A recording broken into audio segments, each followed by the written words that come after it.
Hello and welcome to the Inside Social Work podcast, a podcast that aims to inspire, engage and connect social workers with other social workers and allied health professionals doing interesting and amazing things across the world. I'm your host, Marie Vakakis. Thank you for listening and I hope you enjoyed today's podcast episode.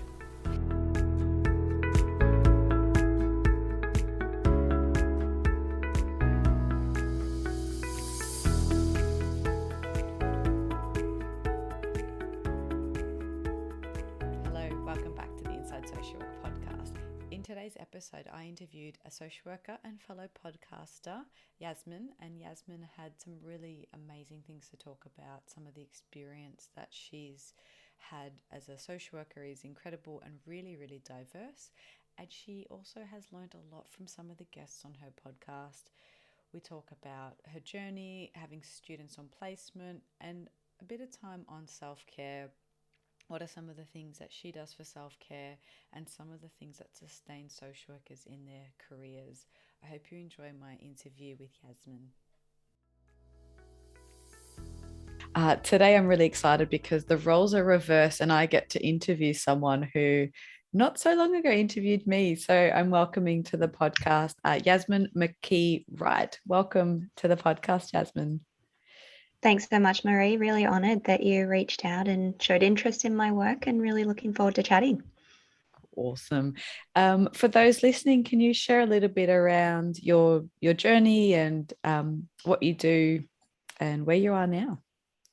Absolutely. I guess if you wanted to start early, I was always interested in psychology, but became a bit more interested at uni in anthropology and sociology through my uni studies and my placements. I did the combined arts and social work degree. So I did 2 degrees in 5 years. And when I got to the social work degree and started doing placements, that really solidified my desire to support others. So I did my first placement at Wollongong Hospital in the neuro and the hemodialysis outpatients unit.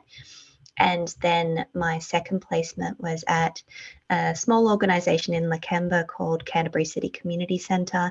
And my role was pretty big, but we got there. I set up Camp C Men's Shed, which is still operating today. So that was pretty exciting. And that was on placement? That was my second placement, yeah.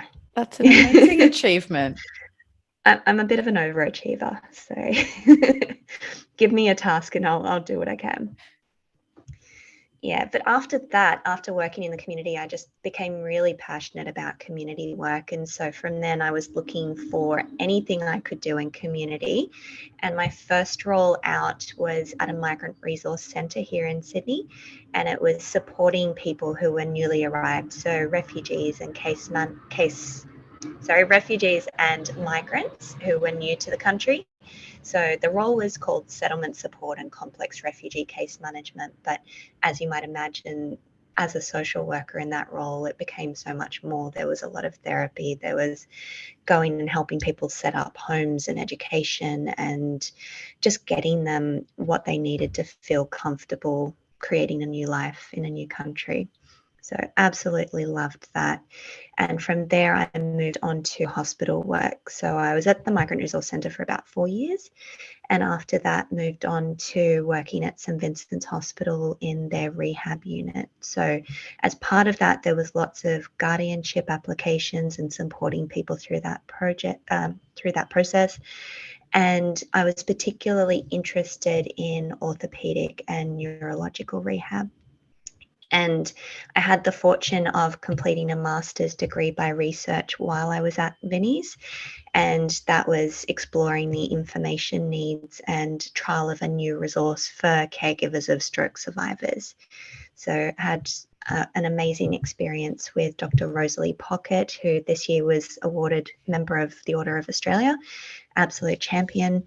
And I also, while I was at the hospital, had the opportunity to work in the emergency and ICU. I did that most weekends for a few years on top of my extra work. And then I worked on call And I did little stints in the palliative care ward when inpatient and outpatient when people were on leave. And I also had a little side project which was called the Motorcycle Accident Rehabilitation Initiative, or MARI for short. And basically anyone who came through St Vincent's Hospital emergency department after a motorcycle accident, I got their details, I followed them up and made sure that they had the support that they needed. So I had a lot of stuff to do at the hospital. I kind of kept piling it on just because I found it so incredibly interesting, and it was also just fantastic learning. I also had the good fortune of being in a group supervision group with the wonderful Pam Cohen, who also was awarded an OAM this year. So I've had some incredible mentors, amazing experiences. I've had the opportunity in all three of my roles. So I'm now in a new role. I've moved on from the hospital after about 9 years, but I've had students in each of those roles too, and that's incredibly enriching and rewarding. That's just, there's so many questions and so much in that. What an incredible journey, and so diverse, and really highlighting that the variety of work that social workers can be involved in terms of, it sounds like a bit of advocacy, health promotion, networking, all of those, group supervision, students, like there's so much in what you've done. Mm-hmm. Yeah, and I've loved every second, and every single thing I do just reinforces that I love being a social worker, and I want to support more people to love what they do as well. Where has that left you now? So you've got a new role and you also have a podcast. Do you want to tell me how that started, the podcast? Yeah, so the podcast started just before COVID hit, actually. So it's been about 2.5 years now. I had a few people reach out who I'd either worked with or just friends, acquaintances who either themselves or people that they knew were interested in studying something like social work. Maybe it was psychology, maybe it was community service work, and they weren't quite sure where to get started and what course they needed to complete in order to do a certain type of work. And so I found myself kind of taking up this mini mentorship role for various people and trying to explain to them, look, it really depends on what kind of work you want to be doing. You don't need to do a social work degree, although if you're wanting to do certain things that have a legislative requirement, or you want to work at DCJ or in hospitals, you really do need to have those degrees. But it kind of made me realize, and I listen to podcasts all the time. That's all I do in my free time. I'm chopping vegetables, I'm going for a walk, I'm listening to podcasts, right? So I'm constantly thinking about ways that we can promote ourselves and help other people to understand what it is that we do as a profession. And so I thought, you know what, I'll give this a go. I have the tech, I have people that I've worked with that I can harass until they say yes. And so I was very fortunate to have 6 people that were part of my existing network who were agreeable to be interviewed. And originally I did it, in front of people, face to face, old school. And then when the first lockdowns happened in March 2020, I shifted it all online. And I've just really loved having the opportunity to meet with people that I normally wouldn't have had contact with. I never would have worked with them. I've only ever worked with adults. I've never worked with children. I find it incredibly fascinating. And so I think in addition to me having the opportunity to tell other people about what social work is and can be, it's given me an opportunity to network, to enrich my practice through other people's ideas, to know about resources that I hadn't come across before, all these amazing books and media and other podcasts that I hadn't heard of. So yeah, it's definitely built and developed on my own passion for being a social worker, and it just gives me so much energy. That sounds so familiar. You might have come across something similar. I think the bit that I really loved, or that stood out to me about what you said, is the idea sharing and learning about what other people are doing, because I think sometimes, and I'm sure it's not just in our industry, but you can become really siloed or just narrow because your day-to-day interactions are with the same, maybe presenting issues or the same people, and there aren't many things anymore that bring you out of that. And so listening to other people's interviews, or getting to be the interviewer, like you are and like me, I think it's really great to network and to hear other people's ideas and normalize some of the experiences. A lot of the guests on my podcast, and I'm sure I'll ask you the same thing, talk about their own self-care and where their journey started and what they love about their job or the groups that they work with. And that can be really energizing, and then also normalizing of some of the struggles we all face. Is that something you found in your experience as well, that you learn just as much from your guests? 100%. Yeah. So I'm so incredibly grateful to them for the time that they put into it, but also, yeah, they bring, they're not just talking about what they've done, they're giving other people ideas. And yeah, I've found that I've had a different perspective sometimes on when I've gone through a difficult patch, how someone else has responded to it. And even just knowing that, like, there are some people who are fantastic with their self-care and great with their supervision, and that's all great. But there are other people that have different ways of doing things. And it's not just all about that formal something that you can tangibly put a name to. So yeah, people are very creative. I also love that the podcast format is so accessible. So I also put transcripts up on the website so that if someone can't hear or would prefer not to hear a podcast interview, they can still read a transcript. But also, yeah, it's something that is hopefully not dry, hopefully something where you can just listen while you do something else and still absorb that information without it being too clinical or too academic. What was the name of your podcast for those listening who might want to check it out? Thank you. Shameless plug. It's Social Work Spotlight. Awesome. And so I'm guessing it spotlights different social work stories. Yeah, spotlight on the workers themselves and why they do what they do, what keeps them doing what they do. And yeah, and really that's the whole thing. Spotlight on a person as a professional and as a person and what they get out of it. What have you seen as some of the common things in the people you've interviewed? What keeps them doing what they're doing? Because it's definitely not maybe the reputation, because social workers aren't, I don't think, as highly regarded as they should be, particularly here in Australia. It's not the bucket loads of cash. Like what keeps people doing what they're doing? What have you learned? I guess I've learned that self-care itself is really a misunderstood concept, and it's bandied around, and it will look different to everyone. So for me, the takeaway is try to find what works for you, what fits well. There was an amazing guest I had, Ashton Hayes, who she is an accredited mental health social worker, but she was talking about, instead of, say, looking at it from a perspective of self-care, think of it as allowing kindness. So it doesn't have to be called self-care. It doesn't have to take the form of having a bubble bath. It's just whatever works for you. And that might be from a physiological calming, just being able to distance yourself, which obviously during a pandemic and working from home is a little bit more challenging. But from that perspective, it's also around having a network of people around you, some of whom might understand what you're talking about, some of whom just kind of stand there with their mouths open when you tell them what you do, and others who really get it and want to have a juicy conversation with you. Sometimes that's just fun, unpacking something without having it be a clinical or a team leader perspective. So yeah, I think what I've taken is that everyone is slightly different in what they're going to benefit from. And really I just had a student who finished yesterday.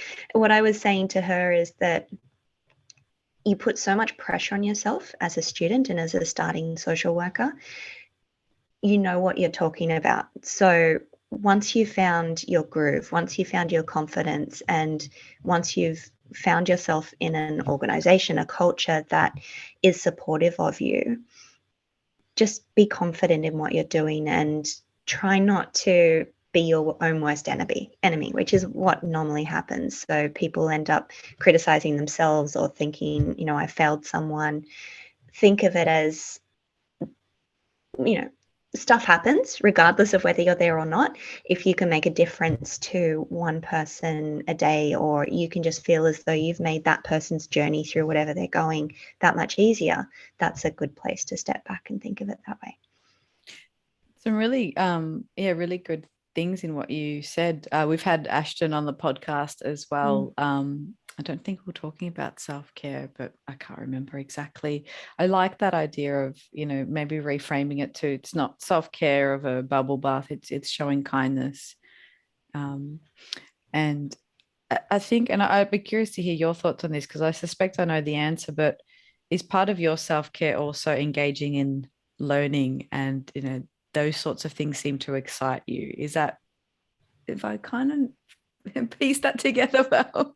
Yeah, absolutely. I was actually just watching a documentary the other day, which is incredibly social work nerdy, but it was called The Oasis, and it was just incredible. And I've done a bit of work with The Oasis in Surrey Hills here. It's a homeless youth support program that does incredible work. But I love watching that sort of stuff. I will watch nitty-gritty movies where stuff is happening, where a social worker might be, because it's not like I live, eat, and breathe social work, but you can't turn that off sometimes. And as long as it's not triggering or going to kind of be an issue for you longer term, then I feel like part of my role is to inform myself and is to know about different approaches and things that I can do. And yes, I also listen to a bunch of psychology podcasts and things like that. So I consider part of that my own professional development, as well as, I hate baths. So for me, that's going to be exactly the opposite of calming. I think for me, it's just exercise, just move, just at the end of the day, even if you're stressed to try to finish work and get to a yoga class, that ability to just switch off and go, I can't do anything about it right now. I'm lying down on a mat and in tune with my own body. And for me, that's what gives me more energy. I really love that. I hate baths. Let's reimagine self-care. They're too wet, too hot. Same with the beach. No, too salty, too sandy. Yeah, No. sandy. Yeah, definitely. You mentioned that you recently been working with a student. What are some of the things that you notice for students coming through? I know those probably who this is their first year having graduated, they've had probably one or both placements remotely. They entered the industry at a time of high demand, high complexity, competing and demanding needs. What are you seeing in where you are? What's happening for your students and the colleagues that you have that are starting out in social work? Yeah, man, I can't even begin to understand what they're going through. I was very fortunate before COVID that I had done some work from home, only because I had an injury that and surgery that meant I needed to be set up at home. So for me to transition from working in the office to working at home full time, and the fact that I have a wonderful studio space and get to work sitting next to my husband all day, we get along great, and we actually love working from home together. So people don't have that opportunity. So I'm very that a lot of people, and it's just that I can, where I can from home, I can drive out to see clients from home. I don't need to be in office. So many people don't have that luxury, and especially I can't imagine learning independently without the support of someone to just quickly walk up to their office and tap on their door and, can I just clarify something, or I'm really interested in this concept, do you have any other readings? Or even if it's just meeting with my group at uni that maybe I knew because we did placement together, whatever it was, that I had that support network at uni. They don't have that. And my student, this was her first placement. And so she had the previous 2 years of the first part of the degree where she was completely online. She had maybe a week or something of face-to-face, and then it was all online. So learning has had to shift in quite a dramatic way, and some people just can't learn that way, unfortunately. Similarly, if you're used to studying online and not doing that face-to-face, it's surely going to be exhausting. Like the first week that she was with me, was just incredibly taxing, and I knew that was going to be the case. And I came up with this Gantt chart, and I'm like, this is a great plan, and this is how we're going to do things, and these are the learning objectives. But I also said, you know what? You tell me how you're going, because if this is too much, I need you to tell me. I don't want, and I'm always very clear with students. Unlike some other disciplines in hospital settings, especially, a lot of them would say, but you've got students to do that for you. And I was like, oh, that really hurts, because for me, if a student is not learning from something that they're doing, even if it's a really menial task like filling in a referral to a service, if they're not learning from that, I'm not interested. They're not going to be doing it from my perspective. I want them to be getting something out of each moment of placement, even if it's just going and having a chat with one of my colleagues about how they would approach something because they're not a social worker.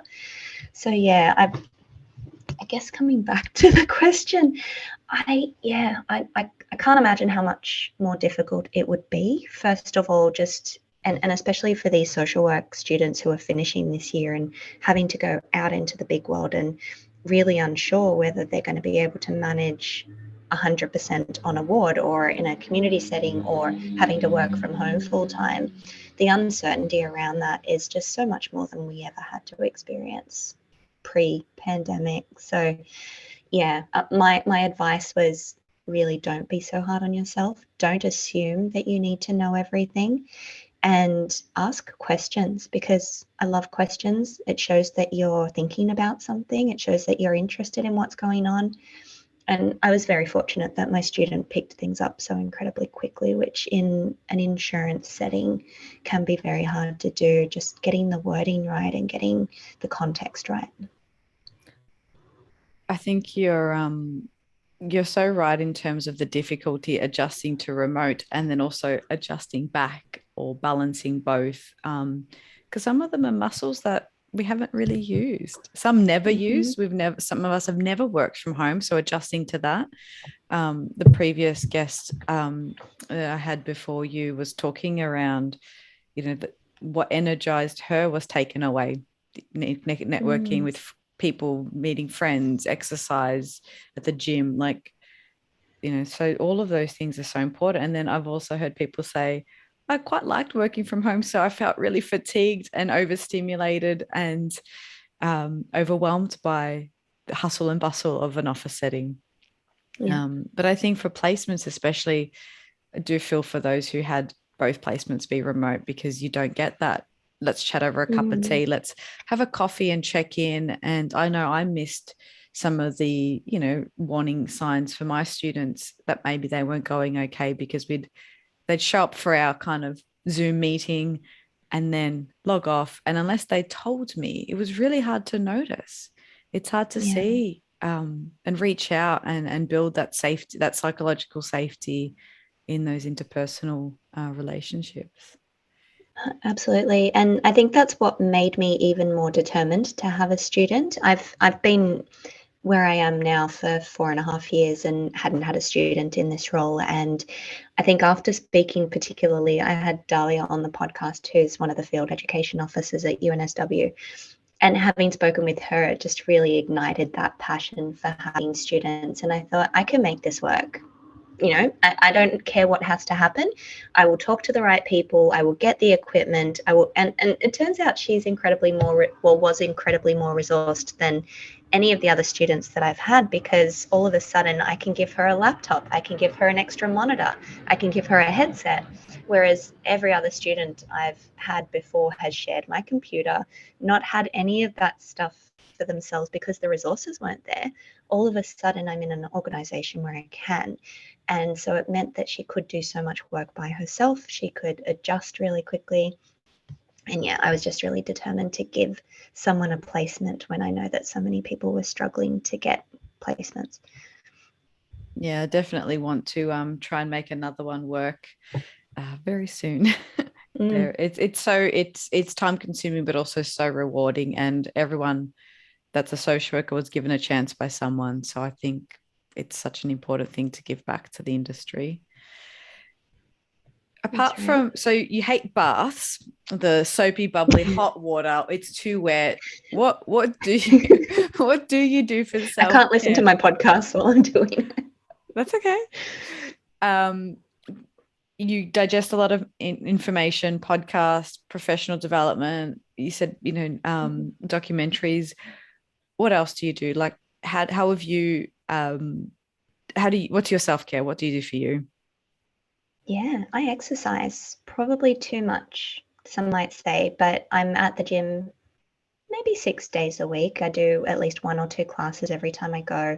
And I just love variety. So I love, again, it's that disconnection from home being the primary place where I work. So walking to the gym, putting headphones on, listening to something, it doesn't matter what it could be. It could be stuff you should know, listening to science stuff. It could be my epidemiology podcast. It doesn't matter as long as I'm tuning out. And then I get to the gym, I'm focused on my physical things, and some of it's kind of rehab and prehab for various other ailments. And I can really just go, this is me working on me without having to be cognitive. So for me, I think it's definitely about just tuning out that chatter of the social work brain. And it's one of the only places where I'm not a social worker. I don't have to kind of be that person. And then I'm walking back home, and then, that's my happy place, as well as I'm getting back into a little bit of seeing friends. I've been super cautious with COVID, even though, I mean, they say Sydney's not as bad as Victoria, but thankfully we didn't have the extent of the lockdowns. But there are still, 10, 20 people dying every day in New South Wales. So for my own, I feel like I've stayed away from friends, but I've kept in contact with the ones who are important to me. So that's really important. I love cooking. I love eating. So yeah, I love spending time with my husband. I love working on the podcast, and that's enough. I don't feel the need to travel, although I love traveling. At the moment, I'm happy just taking sort of road trips, and yeah, that gives me energy. Sounds like a really good, well thought out self-care plan.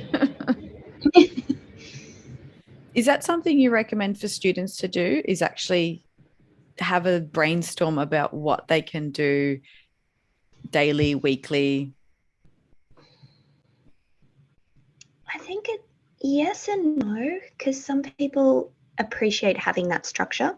And for me, I feel like I appreciate not having as much structure or regimented timetabling. So if someone's then going to get really anxious that they need to stick to that, I think that might increase the anxiety or the stress levels. So it really depends on the individual person and whether they feel they can just wing it. Not everyone's going to be able to go to a gym. Not everyone is going to be able to spend time with friends. They might be immunocompromised, or they might not have the transport, or whatever it might be. So I really think it needs to be not predictive. I think it's good to have a think about it. I definitely think right from placement one, social work students should be thinking about what they do to disconnect and to not even disconnect from work, but sometimes self-care is seeing a supervisor at work who understands what they're going through. So it doesn't have to be all this stuff outside of work. And yes, probably my self-care, now that I'm talking out loud, is I have an amazing team, incredible team leader, beautiful group of people that I work with who appreciate and acknowledge me. And I think that is so important, because I've been in places elsewhere where it wasn't that strong. So yeah, self-care doesn't have to be just outside of work. I think that's a really good point. And working out how you like to be recognized or appreciated can be part of that. Because it's that showing kindness you mentioned, and sometimes that can be energizing, it can feel supportive, it can be part of the foundations that keep us doing the work that we're doing, especially being social workers. It's often so either intellectually demanding or emotionally demanding that we sometimes need to buffer that. Yeah. And look, there are so many positives and negatives in the work that I'm doing at the moment. And I guess in terms of being able to outweigh those positives to the negatives is having someone to talk to about it and just saying, look, there's a limitation here. What's the impact on the relationship I have with my clients? How can these psychological issues sometimes be worse than the physical issues? How do I grapple with that instead of just trying to absorb that into your system and say, this is an issue and I don't have an answer? Sometimes even just talking to someone who, again, doesn't have an answer, but can hear you out and say, yep, that's hard. Yeah, absolutely. Well, thank you so much for the conversation. I really hope people check out your podcast and hear some of the stories of the social workers that you've interviewed. If people want to check it out, where can they find you or the podcast? Yeah, they're welcome to look for Social Work Spotlight on any of their podcast apps. It's also on anchor.fm/social work spotlight. And we release episodes every 2 weeks. The next one, So there's a huge variety in what's coming up. So we've got people who have worked in palliative care. We've got someone who works at the forensic hospital in Sydney. So there's a huge variety, and I love doing what I'm doing. Great. Thanks so much. It's been wonderful chatting with you again. It's been a pleasure. Thanks, Marie. Thank you for listening. I hope you enjoyed today's podcast episode. The Inside Social Work podcast would like to acknowledge the traditional owners of the land on which we record this podcast today and pay our respects to elders past, present and emerging. Thank you for listening. If you would like to support the podcast, you could leave a rating or a review on iTunes or wherever it is you get your podcast, and feel free to join the Facebook group. It'd be great to hear from you. Have a lovely day. Bye.